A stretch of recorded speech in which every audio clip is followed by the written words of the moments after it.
যারা দীর্ঘকাল চুরি চামারি করেছে তারা শুধু সম্পদ খায় নাই, রোড গার্ডও খেয়ে গেছে।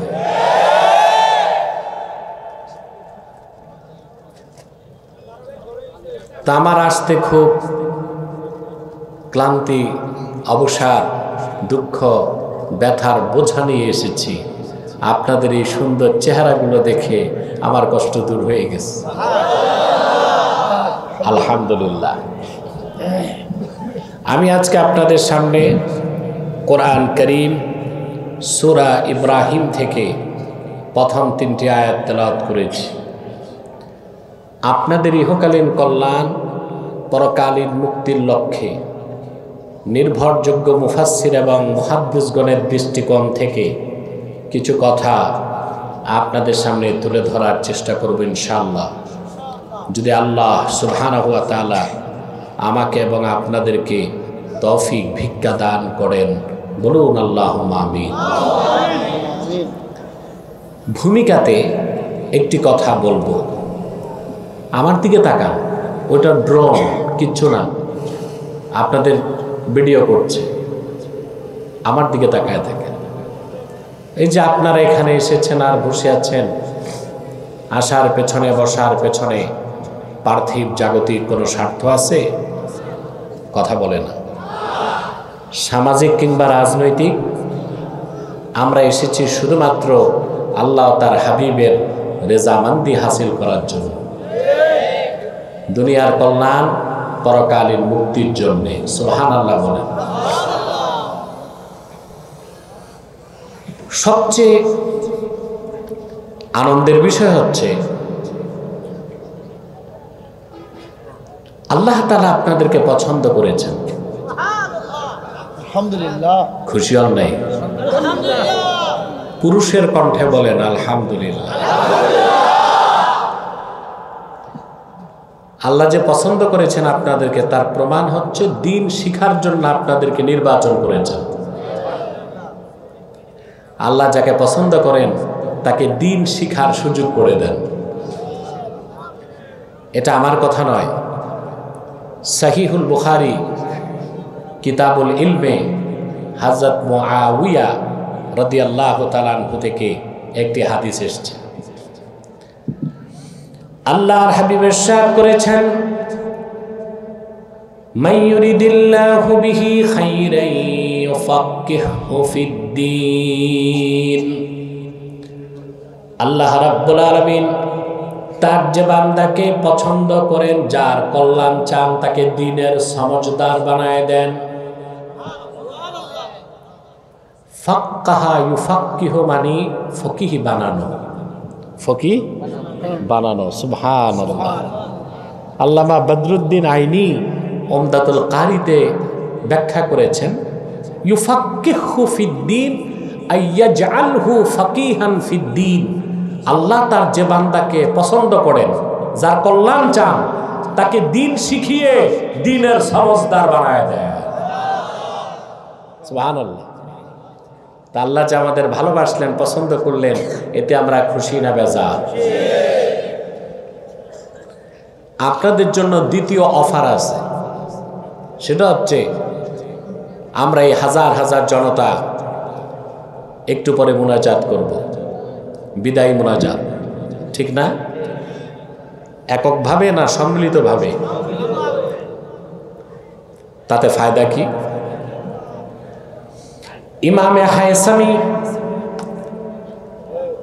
মাজমাউজ জাওয়ায়েদের মধ্যে বর্ণনা করেছেন, আল্লাহর হাবিব ইরশাদ করেছেন, আমার কোন ইমানদার উম্মত যদি আল্লাহর কাছে দোয়া করে, বাকিরা যদি সম্মিলিতভাবে আমিন আমিন বলে, আমার উম্মতের সম্মিলিত মুনাজাত আল্লাহ পাক তাৎক্ষণিক কবুল করে নিবে। একটু পরে আমরা মুনাজাত করব, আল্লাহর কাছে গুনাহ মাফের দোয়া চাইব, ঠিক না? শিশুর মতো নিষ্পাপ হয়ে বাড়ি যেতে পারবো। এতে আমরা খুশি না বেজার? বেজার শুধু শয়তান। বেজার কে? শয়তানের এখন একটা চেষ্টা বাকি আছে, মুনাজাতের আগে আপনাদের উঠানো যায় কিনা। আমরা নেক নিয়ত করে শয়তানের নাপাক গালে একটি চপেটা ঘাত করতে চায়। আমার কথা বুঝতেছেন? তাহলে আমরা নিয়ত করছি কিছুক্ষণ পরে আজকের মুনাজাত করে গুনাহ মাফ করে নিষ্পাপ বেহেশতি আল্লাহওয়ালা হয়ে বাড়ি যেতে চাই। কারা কারা হাত তুলে আল্লাহ তাআলাকে দেখান।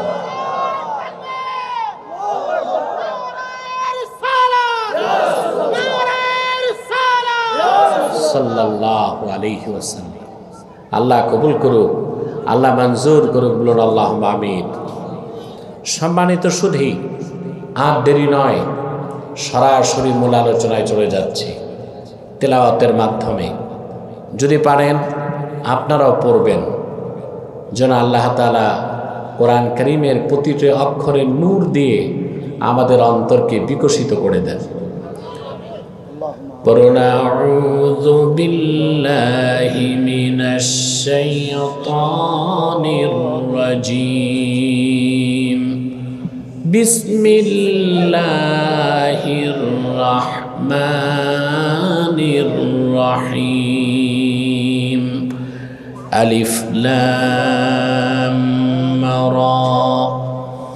কিতাবুন আনজালনাহু ইলাইকা লিতুখরিজান নাসা মিনায-যুলুমাতি ইলান-নূর।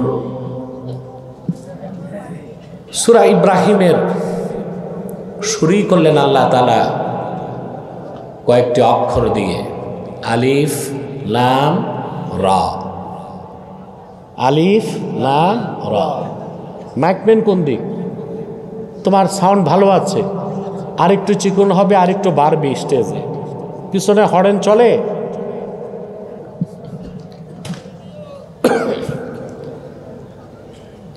কোরআন কারীমের বিভিন্ন সূরা আল্লাহ শুরু করেছেন অক্ষর দিয়ে, আলিফ লাম মিম, আলিফ লাম রা, ইয়াসিন, তাহা, কাফ হা ইয়া আইন সাদ। আছে না? এগুলোকে তাফসিরের পরিভাষায় বলা হয় হুরুফুল মুকাত্তাআ। এই অক্ষরগুলোর অর্থ বান্দারা জানে না, আল্লাহই জানেন। সুবহানাল্লাহ বলবেন না? সমস্ত মুফাসসিরগণ ব্যাখ্যা করতে যে লিখে দিয়েছেন চূড়ান্ত পর্যায়ে, আল্লাহু আ'লামু বিমুরাদিহি বিযালিক। এই হুরুফে মুকাত্তাতগুলো, অক্ষরগুলোর অর্থ আল্লাহ তাআলাই ভালো জানেন। তবে আমার একটা বক্তব্য আছে, আমরা জানি না, আল্লাহ জানেন, আর অবশ্যই আল্লাহর হাবিবও জানতেন। সুবহানাল্লাহ। যদি বলা হয় না রাসূলুল্লাহ জানতেন না, তো বলতে হয় এই অক্ষরগুলো অনর্থক নাজিল হয়েছে। কথা বলেন, কোরআন শরীফের শুরু থেকে শেষ পর্যন্ত কোথাও একটা অক্ষর কি অনর্থক নাজিল হয়েছে? হয়েছে? আসেন কোরআন কারীম থেকে দলিল নেন। আল্লাহ রাব্বুল আলামিন তার হাবিবকে ডাক দিয়ে বলেন, লা তুহাররিক বিহি লিসানাকা লিতা'জালা বিহি ইন্না আলাইনা জামআহু ওয়া কুরআনাহু ফাইযা ক্বরা'নাহু ফাত্তাবি' কুরআনাহু সুম্মা ইন্না আলাইনা বায়ানাহু।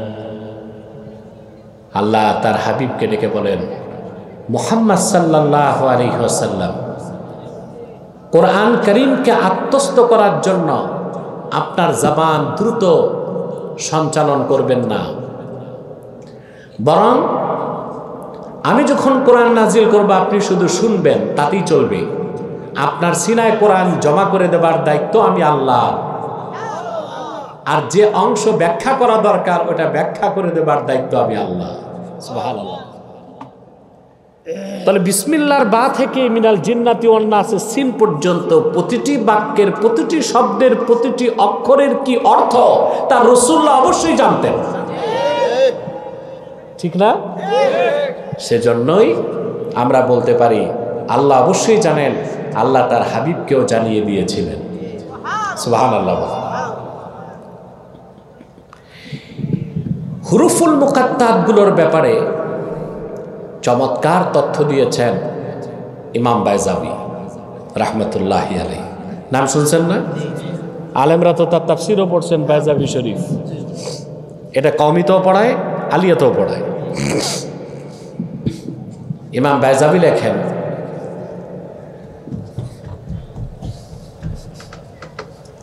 তাহাদ্দাল্লাহু সুবহানাহু ওয়া তাআলা বিহুরুফিল মুকাত্তাআ বিকুফারি কুরাইশ।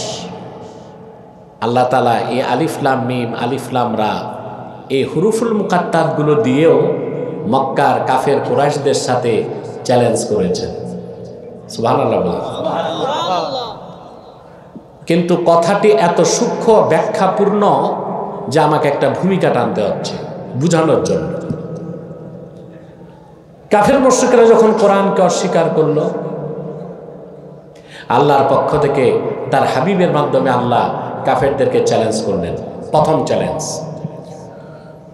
আল্লাহ পাক বলেন, কুল ইন ইজতামাআতিল ইনসু ওয়াল জিন্নু আলা আইয়াতু বিমিথলি হাযাল কুরআন লা ইয়াতুনা বিমিথলিহি ওয়ালাউ কানা বা'দুহুম লিবা'দিন যাহিরা।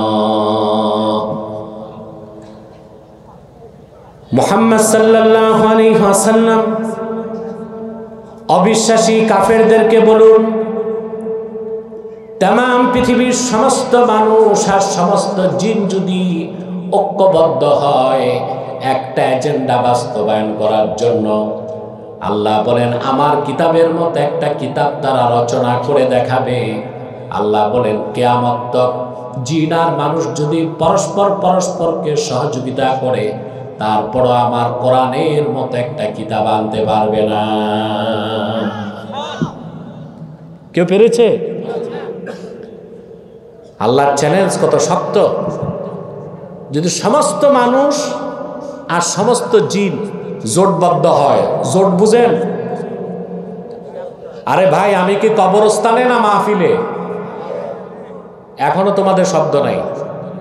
মাহফিলে না কবরস্থানে? আমাকে তো সাপোর্ট দিতে হবে, পারবেন না? জোট বুঝেন? বাঙালির চেয়ে বেশি জোট আর ভোট বুঝে কারা? এই দেশের মানুষ রাজনীতি বুঝুক আর না বুঝুক তর্ক করে।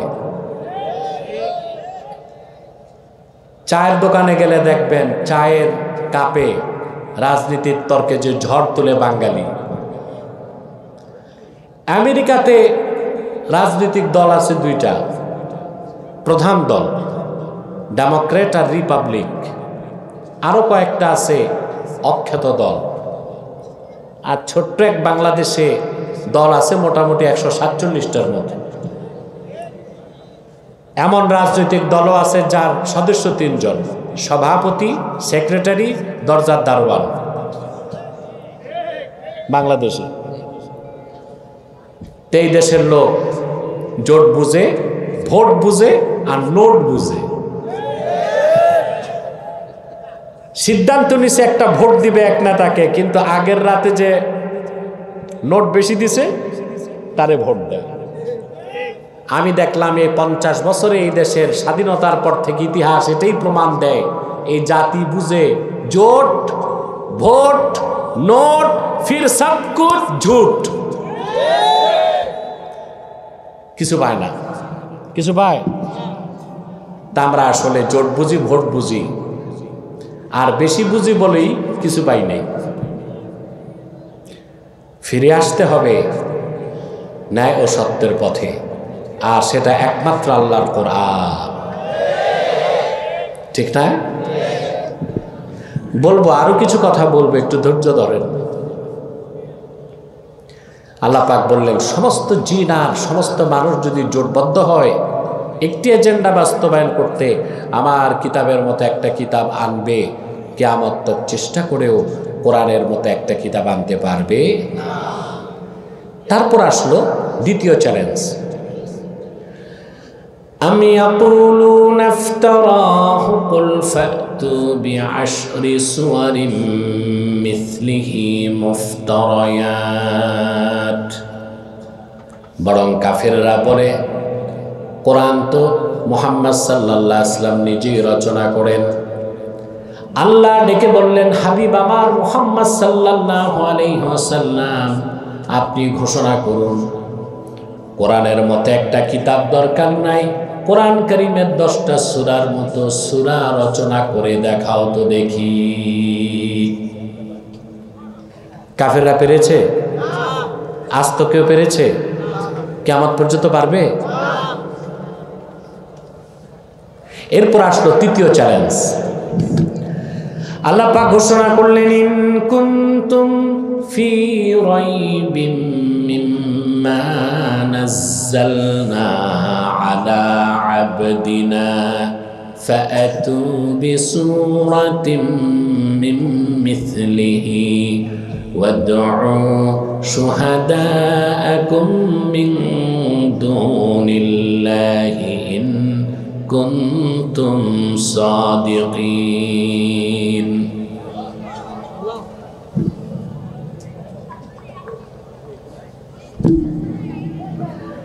আল্লাহ পাক চ্যালেঞ্জ করলেন, কোরআনের মতো কিতাব তো আনতে পারো নাই, 10টা সূরার মতো সূরাও তো পারো নাই। শোনো, তোমরা যারা আমার বান্দা মুহাম্মদ সাল্লাল্লাহু আলাইহি ওয়াসাল্লামের উপর অবতীর্ণ কোরআনকে সন্দেহ করো, কোরআনের মতো কিতাব দরকার নাই, 10টা সূরাও দরকার নাই, আমার কোরআনের একটা সূরার মতো সূরা এনে দেখাও তো দেখি। ওয়াদউ শুহাদাআকুম মিন দুনিল্লাহ, আল্লাহ ছাড়া তোমাদের যত সহযোগী আছে, বন্ধু বান্ধব আছে, শুধু আরবে না, ইয়ামানে, শামে, দামেস্কে, মিশরে, আফ্রিকায়, সবাইকে ডাকো, সম্মিলিত চেষ্টা করো। তারপরে দেখো আমার কোরআনের একটা সূরার মতো সূরা বানাতে পারো নাকি। আল্লাহ বলেছেন, একটা সূরার মতো সূরাও বানাতে পারবা না। বলেন সুবহানাল্লাহ। কথা খেয়াল করতেছেন? এরপরে আল্লাহর পক্ষ থেকে চ্যালেঞ্জ হলো হুরুফুল মুকাত্তাতের মাধ্যমে। আলিফ লাম মিম, আলিফ লাম রা, এইসব হুরুফ দিয়ে আল্লাহ কাফেরদেরকে চ্যালেঞ্জ করছেন। কিভাবে? যে কোনো ভাষায় কথা বলার জন্য আর লেখার জন্য অক্ষর লাগে। কি লাগে? অক্ষর ছাড়া কথা বলাও যায় না, লেখাও যায় না, ঠিক না? আমরা তো দেখি 2 ঠোঁটের ঘর্ষণে কথা হয়। আহা, মানুষ যদি আল্লাহর কুদরতগুলো দেখতো তো কখনোই মানুষগুলো নাস্তিক হতো না, বরং আল্লাহর কুদরতগুলো দেখে তাদের মস্তকগুলো অবনত হয়ে যেত। সুবহানাল্লাহ বলেন। মানুষ যে আল্লাহর সিলেক্টেড সৃষ্টি, আল্লাহর পছন্দের সৃষ্টি না মানুষ? কথা বলেন। আল্লাহ নির্বাচিত সৃষ্টি মানুষ। আল্লাহর কুদরত দেখার জন্য যেমন মহাশূন্যে তাকাতে হয়, আকাশের দিকে, আর আল্লাহর কুদরত বুঝার জন্য প্রতিটি মানুষ তার দেহের দিকে তাকাতে পারে। আল্লাহ পাক বলেছেন, আপনারা কথা বলেন না স্টেজে, বসেন বসেন, সব বসেন, আমার ডিস্টার্ব হচ্ছে। আর আপনারা আমাকে একটু সাপোর্ট দিবেন। আপনারা ঘুমান, জীবিত আছেন না মরে গেছেন আমি বুঝবো কেমনে? সারা শব্দ করবেন না ইনশাল্লাহ? যারা নাস্তিক, অ্যাথিস্ট, নাস্তিক, বেঈমান, 2-3 পাতা বিজ্ঞান পড়ছে, ওরা মানুষকে শিখায় মানুষ হচ্ছে ন্যাচারাল সিলেকশন। নাউজুবিল্লাহ বলেন। অর্থাৎ প্রকৃতির খামখেয়ালিতে এমনে এমনে মানুষ হয়ে গেছে। বানর থেকে, হনুমান থেকে, ওরাং ওটাং থেকে, শিম্পাঞ্জি থেকে, যেগুলো বলে গেছে ইংরেজ দার্শনিক নিকৃষ্ট শয়তানের পোষ্যপুত্র ডারউইন। এই শয়তানটাই প্রথম দ্য থিওরি অফ এভলিউশনে এই বিবর্তনবাদকে লিখেছে। পৃথিবীতে কোটি কোটি মানুষ বিবর্তনবাদ পড়ে নাস্তিক হয়ে গেছে। কিন্তু আল্লাহ তাআলার সৃষ্টি, শ্রেষ্ঠ সৃষ্টি মানুষের একটা দিক দেখেন, এই যে ভাষা, কথা, এই একটা কুদরত দেখলেই আল্লাহর কুদরতের সামনে মস্তক নত হয়ে যাবে। আমরা দেখি ঠোঁট নড়ে, কথা হয়, বিষয় কি এতটুকু? কথা জাগে মনে,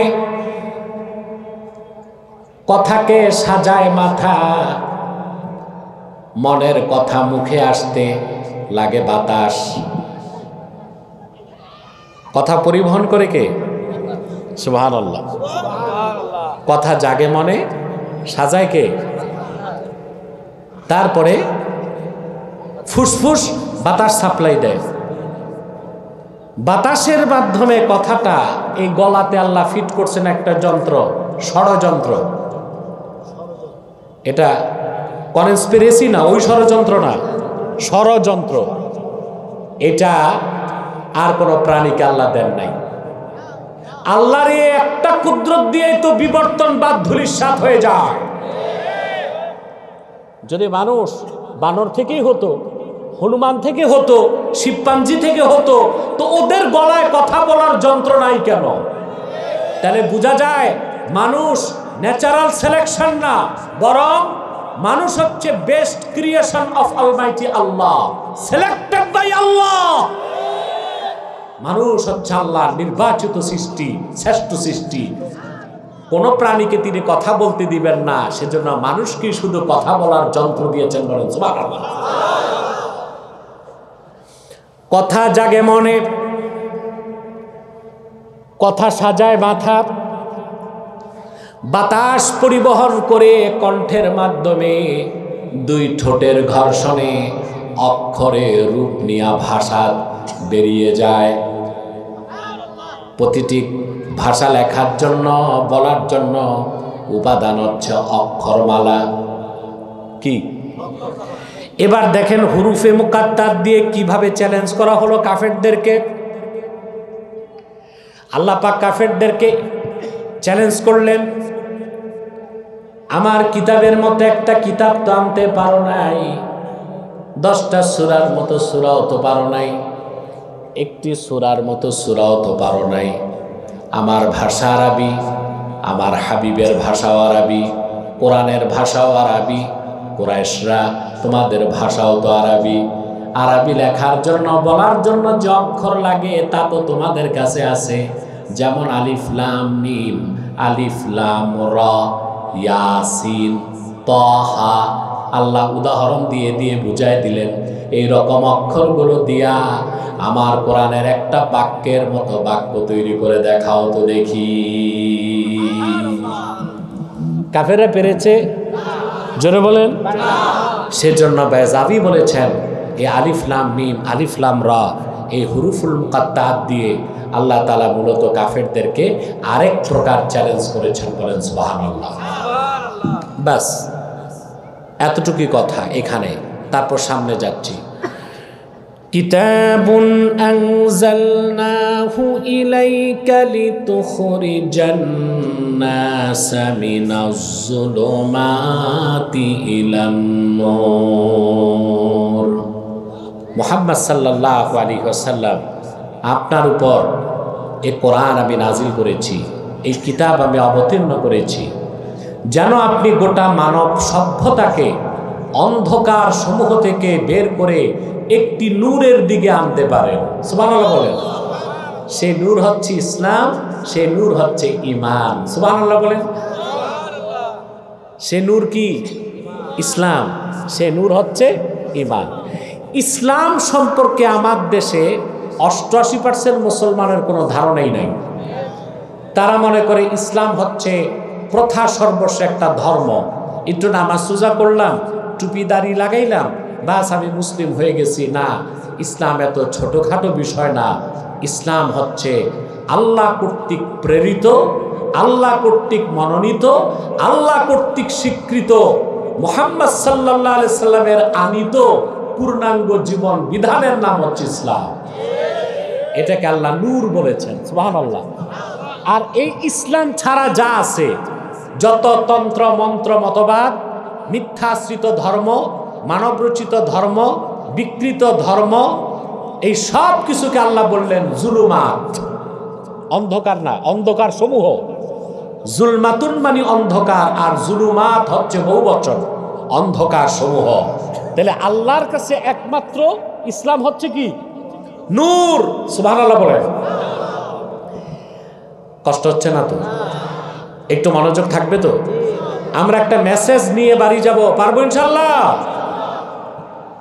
আমার ভাইয়েরা, আল্লাহ রাব্বুল আলামিন কোরআন কারীমের মধ্যে ইসলামের বিভিন্ন পরিচয় তুলে ধরেছেন, ইসলামকে বিভিন্ন বিশেষণে বিশেষিত করেছেন। যেমন আল্লাহ এখানে ইসলামকে বলেছেন নূর। নূর মানে কি? জোরে বলতে হবে। আলো। কেমন আলো? এখানেও ব্যাখ্যা আছে। নূরের সম্পূর্ণ বিপরীত হচ্ছে নার, আগুন। নার বা আগুন ধরালে তাতেও তো আলো হয়, হয় না? কিন্তু আগুন নিভাই দিলে আলো হয় না। আবার সূর্য উঠলে আলো পান, ওটা হচ্ছে দাউউশ শামস। ওটা কি? দাউউশ শামস, যার বহুবচন দিয়া। কিন্তু সূর্যের আলো আমরা সবসময় পাই না, মেঘ আসলে পাই না, বৃষ্টির দিন পাই না, রাত হয়ে গেলে পাই না। পাই আমরা? পাই না। কিন্তু নূর হচ্ছে এমন আলো যা রোজে আজাল থেকে আলো। নূর এখনো নূর, কিয়ামত তক নূর, অনন্তকাল নূর থাকবে। সেটাকেই আল্লাহ নূর বলেছেন। ইসলামকে আল্লাহ বিভিন্ন বিশেষণে বিশেষিত করেছেন। এখানে আল্লাহ ইসলামকে বলেছেন নূর, অন্য জায়গায় বলেছেন ইসলাম হচ্ছে নূরুল্লাহ, আল্লাহ নূর। আল্লাহ রাব্বুল আলামিন বলেন ইউরিদুনা লিইউতফিউ নূরাল্লাহি বিআফওয়াহিহিম ওয়াল্লাহু মুতিম্মু নূরিহি ওয়ালাউ কারিহাল কাফিরুন। কাফের মুশরিকরা চায় তাদের মুখের ফু দিয়া আল্লাহর নূরকে নিভাই দিবে না। আল্লাহ অবশ্যই তার নূরকে পরিপূর্ণতা দানকারী। আল্লাহ অবশ্যই মুহাম্মদ সাল্লাল্লাহু আলাইহি ওয়াসাল্লামকে প্রেরণ করে প্রায় ১,৫০০ বছর আগে আল্লাহ তার নূর ইসলামকে পরিপূর্ণ করে দিয়েছেন। কিয়ামত পর্যন্ত সেই আল্লাহর নূর দিন ইসলাম, যেটা চেরাগে মুহাম্মাদি, মানুষকে শুধু আলোই দেখায় যাবে। কিয়ামত তক মানুষ অন্ধকার ছেড়ে আল্লাহ প্রদত্ত সেই দিন নূর, দিন ইসলাম, আল্লাহ নূরের আলোতে আসতে থাকবে। আমার একটা কষ্ট, অনেক সময় দেখা যায় স্কলার বা বক্তারাও ভুল ওয়াজ করে, কথায় কথায় বলে আমাদের এক হইতে হবে, নতুবা ইসলাম ধ্বংস হয়ে যাবে। নাউজুবিল্লাহ। ইসলাম কি ধ্বংস হওয়ার জিনিস? কথা বলে না। বলে আমাদের ঐক্যবদ্ধ হইতে হবে, নতুবা ইসলামের ক্ষতি হবে। না, ইসলামের ক্ষতি হবে না, ইসলামের রক্ষক স্বয়ং আল্লাহ। ভুলের কারণে মুসলমানের ক্ষতি হবে, ভুলের কারণে মুসলমানের ধ্বংস আসতে পারে। ইসলাম অক্ষয়, অবিকৃত, অম্লান। ইসলামের রক্ষক আল্লাহ, এটা আল্লাহর নূর, এটা চেরাগে মুহাম্মাদি। সারা দুনিয়ার সমস্ত পরাশক্তি, অপশক্তি, তাগুতি শক্তি সম্মিলিতভাবে চেষ্টা করেও দ্বীন ইসলামের এক জাররা ক্ষতি করার ক্ষমতা রাখে না।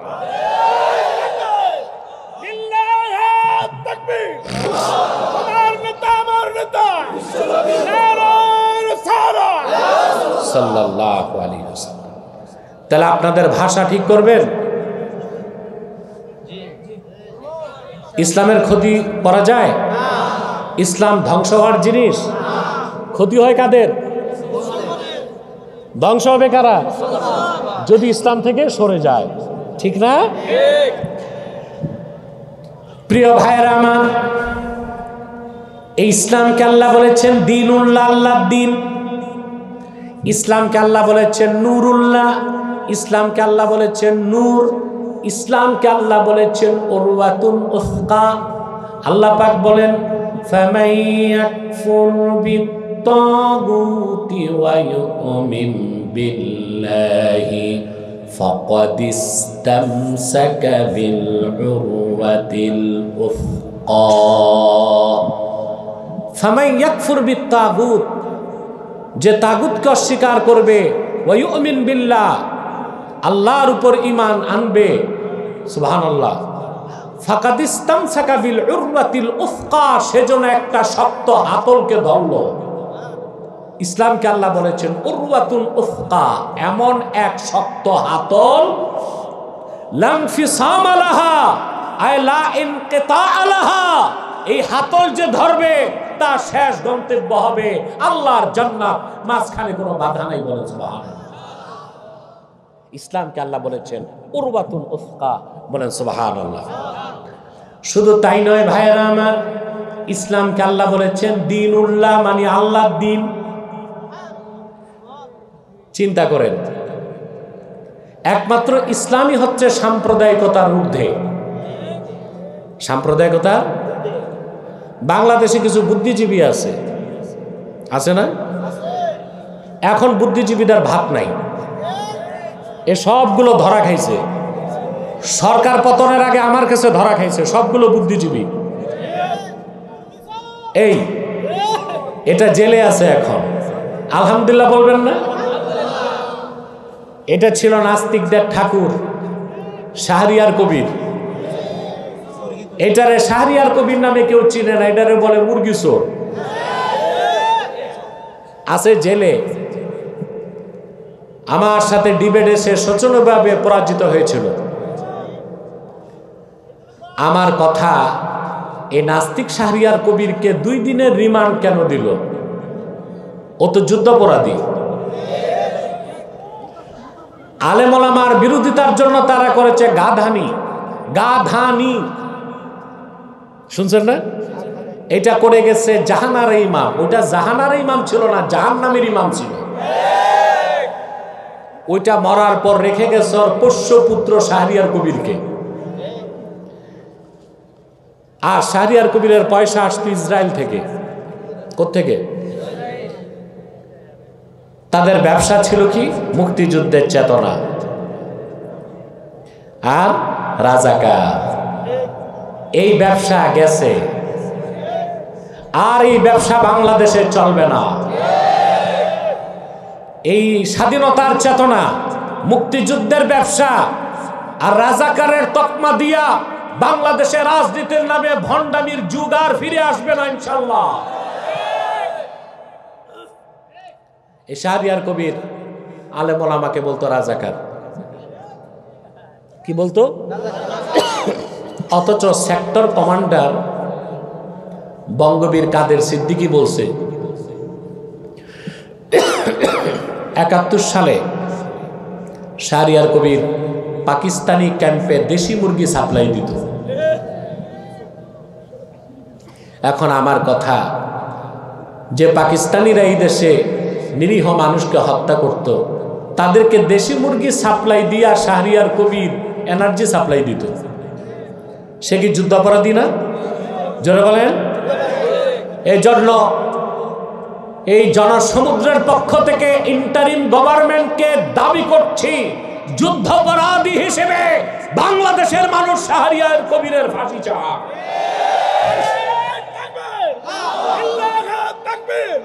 ইসলামের শত্রুরা বিপ্লব বিপ্লব নারায়ে তাকবীর, আমার নেতা নারায়ে রিসালাত সাল্লাল্লাহু আলাইহি ওয়াসাল্লাম।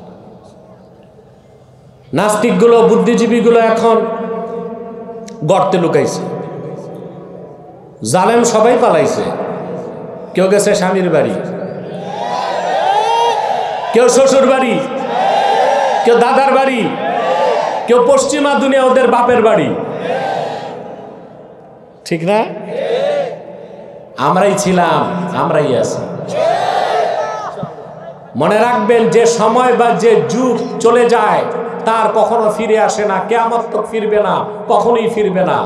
কিন্তু যে মানুষগুলো একবার খাসলত খারাপ হয়ে যায়, ওরা পালিয়ে গেলেও যদি মরে না যায়, আবার তারা পুরানো খাসলতে ফিরে আসতে পারে। এটা আপনাদের মনে রাখতে হবে। কথা বুঝতে পারছেন? এই বুদ্ধিজীবী মহল ওলামা একরামকে প্রায় বলে, আমরা যদি বলি বাংলাদেশে ইসলামী শরিয়া আইন চাই না আমরা? ব্যক্তিগতভাবে আমি চাই খেলাফত প্রতিষ্ঠিত হোক, ইমারত ইসলামিয়া প্রতিষ্ঠিত হোক। এখন ইসলামী ইমারতের কথা বললে, শাসনের কথা বললেই তারা বলে আমরা নাকি সাম্প্রদায়িক, অথচ একমাত্র ইসলামই হচ্ছে সাম্প্রদায়িকতার ঊর্ধ্বে। আর ইসলাম ছাড়া প্রত্যেকটা ধর্মই সাম্প্রদায়িকতার দোষে দুষ্ট। তার প্রমাণ হিন্দু ধর্ম নাম প্রমাণ দেয় ধর্মটা কাদের? কথা বলে না। ইহুদি ধর্ম, খ্রিস্টান ধর্ম, বৌদ্ধ ধর্ম। আল্লাহর কোরআনের কোথাও এমন একটা শব্দ নাই যেখানে আল্লাহ ইসলামকে বলেছেন দ্বীনুল মুসলিমিন, মুসলমানের ধর্ম। বরং ইসলামকে আল্লাহ বলেছেন দ্বীনুল্লাহ, আল্লাহর দ্বীন। কার দ্বীন? আল্লাহর। এই কোরআনের কোথাও ইসলামকে বলা হয় নাই দ্বীনুল মুসলিমিন, এটা বলা হয় নাই। কারণ আল্লাহর হাবিব মুহাম্মদ সাল্লাল্লাহু আলাইহি সাল্লাম আল্লাহর পক্ষ থেকে যে দ্বীন এনেছেন, যে কোরআন এনেছেন, তার কল্যাণ, তার হেদায়েত শুধু মুসলমানদের জন্য না, সারা বিশ্ব মানবতার মুক্তির জন্য আল্লাহর হাবিব কোরআন এনেছেন, আল্লাহর পক্ষ থেকে দ্বীন এনেছেন। এই দ্বীন ইসলামকে আল্লাহ দ্বীনুল মুসলিমিন বলেন নাই, দ্বীনুল্লাহ বলেছেন। বলেন সুবহানাল্লাহ। আল্লাহ রাব্বুল আলামিন বলেন ইযা জাআ নাসরুল্লাহি ওয়াল ফাতহ ওয়া রাআইতান নাসা ইয়াদখুলুনা ফি দীনিল্লাহি আফওয়াজা। আল্লাহ দ্বীন ইসলামকে বলেছেন দ্বীনুল্লাহ। দ্বীন কার? সুবহানাল্লাহ বলবেন না? দ্বীনুল মুসলিমিন বলছেন, মুসলমানের ধর্ম বলছেন না, আল্লাহ নিজের দ্বীন বলেছেন? সুবহানাল্লাহ বলেন। তাইলে যদি আমরা আল্লাহর জমিনে আল্লাহর দ্বীন মোতাবেক রাষ্ট্র চালাতে চাই, সেই দাবিটা কি আমাদের সাম্প্রদায়িক বা অযৌক্তিক হবে? দ্বীন হচ্ছে দ্বীনুল্লাহ, জমিন হচ্ছে আরদুল্লাহ, আমরা হচ্ছি ইবাদুল্লাহ। দ্বীন হচ্ছে দ্বীনুল্লাহ, জমিন হচ্ছে আরদুল্লাহ, আমরা হচ্ছি ইবাদুল্লাহ। আল্লাহর জমিনে আল্লাহর বান্দারা আল্লাহ দ্বীনের আইন দিয়া দেশ চালাবে, সেখানে সাম্প্রদায়িকতার কোনো ধোঁয়া তোলার সুযোগ না।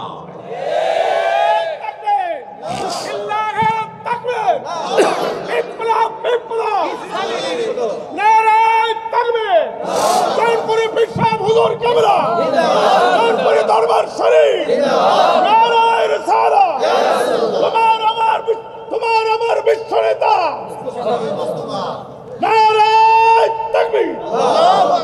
সম্মানিত সুধী, তাহলে ইসলাম, কথা বুঝতেছেন? এই ইসলামকে আল্লাহ বলেছেন নূরুল্লাহ, ইসলামকে বলেছেন নূর, ইসলামকে বলেছেন দ্বীনুল্লাহ, ইসলামকে বলেছেন উরওয়াতুল উফকা। এটা গতানুগতিক ধর্ম না, এটা পূর্ণাঙ্গ জীবন বিধান। বলেন সুবহানাল্লাহ। আমার ব্যক্তি জীবন কেমন হবে, সমাজ জীবন কেমন, সাংস্কৃতিক জীবন কেমন, রাষ্ট্র জীবন কেমন, শিক্ষা জীবন কেমন, লেনদেন কেমন, ব্যবসা বাণিজ্য কেমন হবে, আইন আদালত কেমন হবে, বিচার ব্যবস্থা কেমন হবে, সব কথাই দ্বীন ইসলামের মধ্যে এসেছে।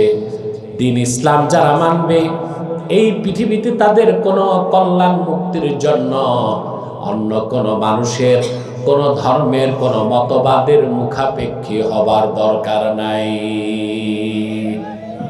ইসলামের বাইরে কিচ্ছু নাই, সবটাই জুলুমাত, চাইলেও নেওয়ার কোনো সুযোগ নাই।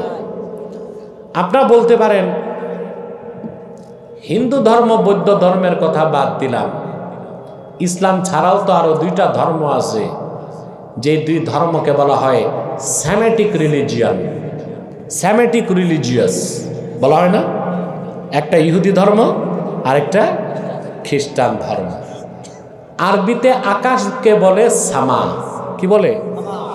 এই সামা থেকে স্যামেটিক, সামা থেকে, অর্থাৎ কোনো কালে যেই ধর্মটা আকাশ থেকে এসেছে ওইটাকে বলা হয় স্যামেটিক রিলিজিয়াস। কথা বুঝতেছেন? হ্যাঁ, আমরা জানি মুসা নবীর কাছে দিন এসেছে আসমান থেকে, ঈসা নবীর কাছে দিন এসেছেও আসমান থেকে। এখন কেউ বলতে পারে তাইলে ইসলাম ছাড়া আরো তো ধর্ম আছে, ওগুলো মানা যাবে না কেন? প্রশ্ন আসে না? আমি একটা সহজ উদাহরণ দিচ্ছি আপনাদেরকে। ঔষধ যত দামি হোক, মূল্যবান হোক, মেয়াদ উত্তীর্ণ ঔষধ খেলে রোগী ভালো হবে না মরবে? মারা যাবে না? ওষুধ যত দামি হোক, এই যে ক্যান্সারের ঔষধ, কেমোথেরাপি, এক এক বোতলের দাম 1 লাখ 1.5 লাখ টাকা। এটা তারিখ ঠিক থাকতে হবে। মেয়াদ উত্তীর্ণ কেমোথেরাপি রুগীকে দিলে রুগী বাঁচবে না, তাড়াতাড়ি মারা যাবে। তাড়াতাড়ি মারা যাবে না? মুসা নবীর কাছে আল্লাহর পক্ষ থেকে যে দিন এসেছিল, ঈসা নবী আসার পরে সেটা মেয়াদ উত্তীর্ণ হয়ে গেছে। ঈসা নবীর মাধ্যমে আল্লাহর পক্ষ থেকে যে শরীয়ত এসেছিল 1500 বছর আগে, আল্লাহর আখিরি নবী মুহাম্মদ সাল্লাল্লাহু আলাইহি সাল্লামের মাধ্যমে দিন ইসলাম আসার পরে ঈসা নবীর শরীয়ত ডেট উত্তীর্ণ হয়ে গেছে। এখন একমাত্র ইসলাম, কেবল ইসলাম, শুধুমাত্র ইসলাম। পূর্বের মেয়াদ উত্তীর্ণ কোন শরীয়ত মানার সুযোগ নাই। সুযোগ নাই। কথাগুলো বুঝতেছেন? এরপরে আল্লাহ তাআলা বলেন বিইذনি রাব্বিহিম ইলা সিরাতিল আজিজিল হামিদ। মুহাম্মদ সাল্লাল্লাহু আলাইহি সাল্লাম, এই কিতাব আপনার উপর কোরআন নাজিল করেছি যেন আপনি বিশ্বের মানুষদেরকে অন্ধকার সমূহ থেকে একটি নূর অর্থাৎ ইসলামের দিকে বের করে আনেন, মানব জাতির রবের হুকুমে, নির্দেশে। এরপর আবার আল্লাহ ইসলামের আরেকটা পরিচয় তুলে ধরলেন, ইলা সিরাতিল আজিজিল হামিদ। এই ইসলাম হচ্ছে যিনি আল্লাহ আজিজুল হামিদ, ওনার মনোনীত পথ। সুবহানাল্লাহ। আল্লাহ কর্তৃক মনোনীত পথ কয়টা? কথা বোঝা যায়? ডবল হচ্ছে না তো? আল্লাহ কর্তৃক মনোনীত পথ কয়টা? ওটার নাম কি? ওটাকে আল্লাহ বলেছেন সিরাতিল্লাহ, আবার বলেছেন সিরাতিল আজিজিল হামিদ, আবার সেটাকে বলেছেন সিরাতিল মুস্তাকিম। সুবহানাল্লাহ। ইসলাম কিন্তু একটাই, ইসলামের কোনো ভার্সন নাই। আছে? আমাদের দেশে এই যে এখন তো বুদ্ধিজীবীদের ভাত নাই, এখন নতুন একটা দল বের হয়েছে, এদের নাম রাষ্ট্রচিন্তক। কি নাম? রাষ্ট্রচিন্তক। বুদ্ধিজীবীদের তো ভাত নাই, পুরান পাগলের ভাত নাই, এখন নতুন পাগল বের হয়েছে, এরা রাষ্ট্রচিন্তক। এদের নেতা হচ্ছে ফরহাদ মজহার। এই লোক, এই বাউল সমন্বয়কদের মাথা নষ্ট করে, সে লম্বা কুর্তা লাগায়, এত মোটা আলিগুড়ি পায়জামা, ওর ভিতরে তার নাতিরও ঢুকানো যাবে, মাথায় কিম্ভূত কিমাকার টুপি, রবি ঠাকুরের মতো লম্বা দাড়ি, 3 ইঞ্চি মোটা মোষ, দাঁত কয়টা গণা যাবে না, পিছনে সরস্বতীর মূর্তি আর সামনে লালনের বেহালা। এ হচ্ছে রাষ্ট্রচিন্তক। এ আমাদেরকে শিখাবে কিভাবে আমরা বাংলাদেশ তৈরি করব। আমাদের মাথা নষ্ট হয়েছে, ওর মতো গাঁজাখোরের কাছে আমরা বাংলাদেশ বানাবার শিক্ষা নেব। বাংলাদেশ কিভাবে চলবে এই দেশের আলেমরাই সিদ্ধান্ত নিবে। 14 কোটি মুসলমান সিদ্ধান্ত নিবে আগামীর বাংলাদেশ কি রকম বাংলাদেশ হবে। এদেশের মুসলমান চায় আগামীর বাংলাদেশ হবে আল কোরআনের বাংলাদেশ, আগামীর বাংলাদেশ হবে ইসলামের বাংলাদেশ, আগামীর বাংলাদেশ হবে আলেম ওলামার নেতৃত্বের বাংলাদেশ।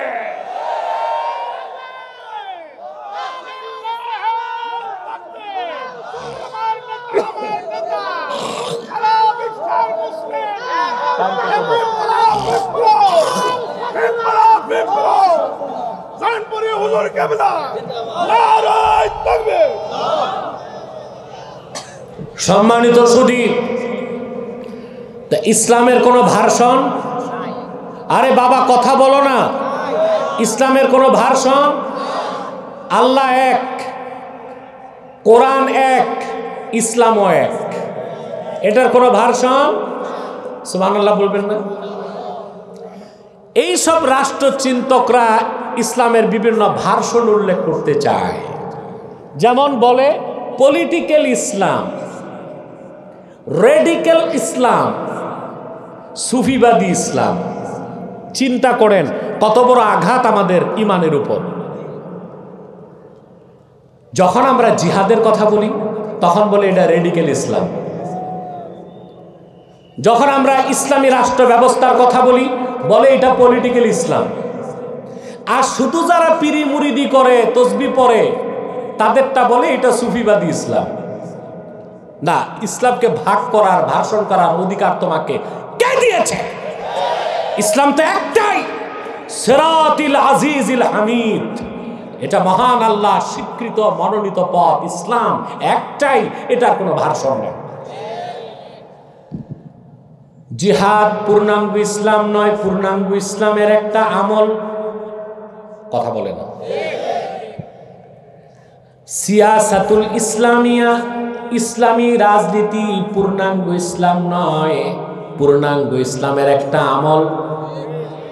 তরিকত তাসাউফ পূর্ণাঙ্গ ইসলাম নয়, পূর্ণাঙ্গ ইসলামের একটা আমল।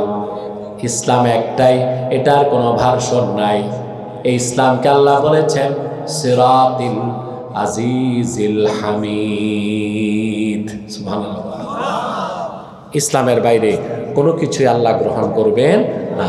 আল্লাহর আখিরি নবী মুহাম্মদ সাল্লাল্লাহু আলাইহি ওয়াসাল্লাম ১,৫০০ বছর আগে আল্লাহর পক্ষ থেকে আমাদের জন্য আনলেন পূর্ণাঙ্গ জীবন বিধান, যার নাম ইসলাম, যার আরেক নাম নূর, যার আরেক নাম নুরুল্লাহ, যার আরেক নাম উরওয়াতুল উসকা, যার আরেক নাম দ্বীনুল্লাহ, যার আরেক নাম সিরাতিল আজিজিল হামিদ। বলেন সুবহানাল্লাহ। মুসলমান, আগে ইসলামকে চিনুন। আপনারা তো ইসলামের পরিচয় জানেন না, এই জন্য আপনাদেরকে কাফের মুশরিক বেঈমানরা পথভ্রষ্ট বানায় আর আপনাদেরকে নিয়ে গুটি খেলে, ঠিক না? এবার আসেন, আল্লাহ ওনার দুইটা সিফত উল্লেখ করলেন, আজিজ আর হামিদ।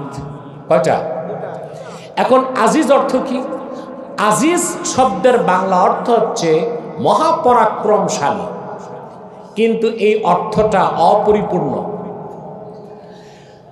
আজিজ শব্দের ব্যাখ্যা করতে যে ইমাম রাজি লেখেন, আল্লাযী লা ইউজাদু লাহু মিসলুন, আকাশ ও জমিনে যার কোনো মেসাল নাই, দৃষ্টান্ত নাই, উদাহরণ নাই, সেই মহান সত্তা, তাকে বলা হয় আজিজ।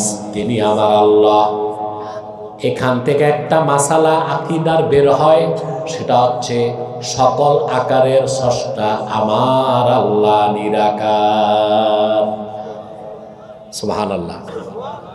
আজিজ শব্দের ব্যাখ্যায় আহলুস সুন্নাহ ওয়াল জামাত এই মাসালা ইস্তেমবাদ করেছেন যে আজিজ মানেই হচ্ছে আল্লাযী লা ইউজাদু লাহু মিসলুন, আকাশ ও জমিনে যার কোনো সমকক্ষ নাই, যার কোনো মেসাল নাই, এই জন্য সকল আকারের স্রষ্টা আমার আল্লাহ নিরাকার। বলেন সুবহানাল্লাহ। আর হামিদ হচ্ছে মুস্তাহিকুল